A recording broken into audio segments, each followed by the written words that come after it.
Hello, today we're going to be talking about the history of Singapore and lives of immigrants in the past. Singapore, affectionately called the Little Red Dot, is a sovereign city-state in Southeast Asia. Have you ever wondered about the history of Singapore?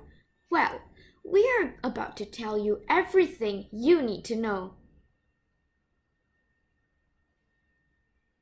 It lies 1 degree, 137 kilometers north of the equator at the southern tip of peninsular Malaysia with Indonesia's Riau Islands to the south. Singapore is well known for its rich multicultural and food. Flavors from China, Malaysia, Indonesia, India, and beyond collide to create the delicious hybrid cuisine Singapore has become famous for. Singapore was known in the 13th and 14th century as Temasek. However, it changed its name to Singapura perhaps towards the end of the 14th century. Would you like to know more about how Temasek's name changed to Singapore? So here is the story of Sang Nila Utama.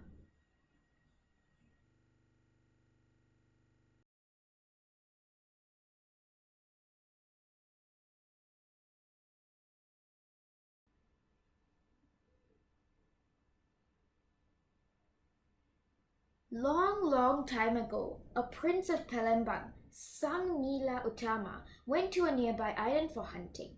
While hunting, he spotted a brown deer and he started to chase it.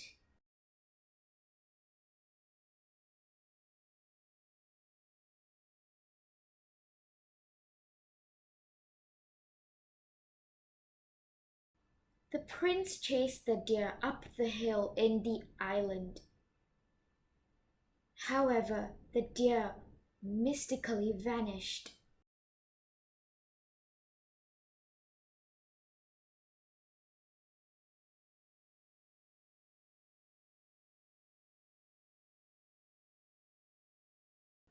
From the top of the hill, Sang Nila Utama could see a wide sea with a beautiful sandy island in the middle of it.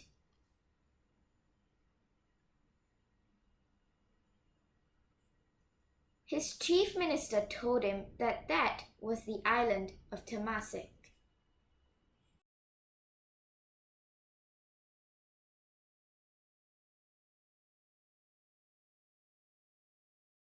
The next day, Sang Nila Utama embarked on a dangerous journey with 4 other men to the island of Temasek. Unfortunately, his ship was caught in a heavy storm. He ordered his men to throw all the heavy things into the sea to lighten the ship. The prince then decided to throw his crown overboard as a gift to the sea. Instantly, the storm stopped.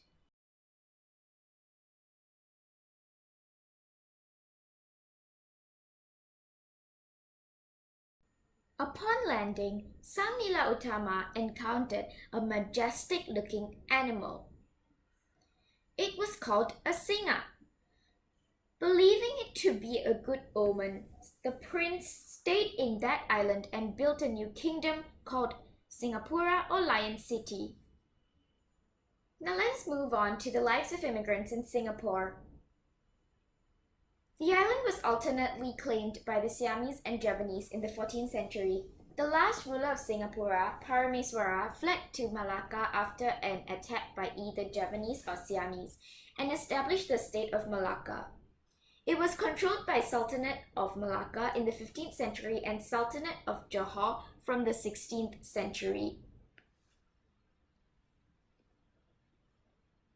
Immigrants from other countries were men and women. They consist of Chinese, Malays, Indians, and Europeans. They came to Singapore to live a better life by earning a good amount of money to avoid starvation of their family members.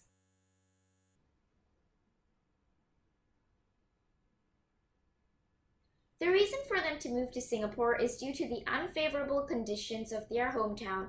Examples are unemployment, war, and high crime rate, poor living conditions, and discrimination.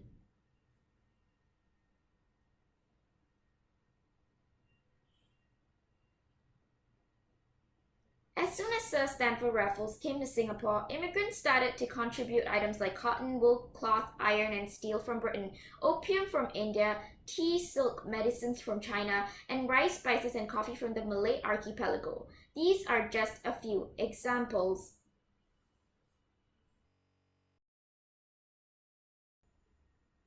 These goods were then unloaded off the ships into warehouses.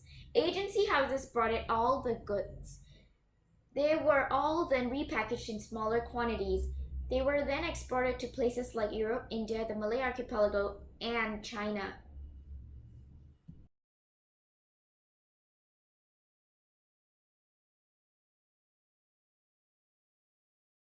As this process continued, immigrants became traders of Singapore. They soon started trading businesses in Singapore, which caused many other traders from different countries to come to Singapore to trade too.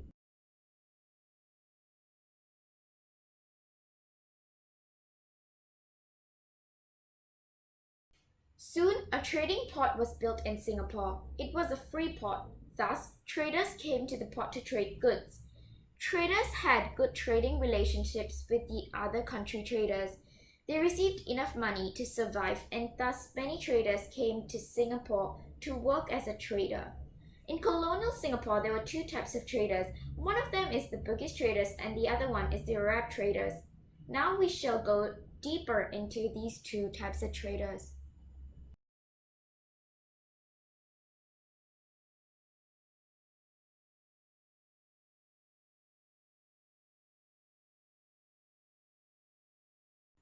Singapore as a free port attracted many traders from different countries. Europeans were one of them. They were known as the Bugis traders since Dutch took control of the East Indies and its trade routes. They imposed taxes on traders. This affected the spice trade of the Bugis traders. This caused many Bugis ships to come to Singapore, and by seeing the large number of Bugis traders, Arab traders started to come to Singapore.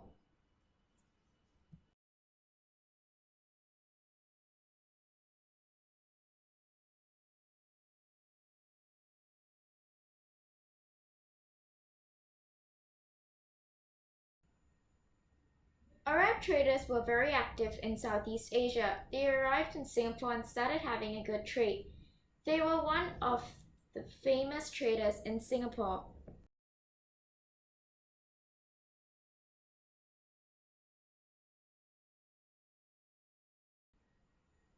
Many traders like Bugis and Arab traders came to Singapore and traded actively in Singapore. They had a good life in Singapore with their family members.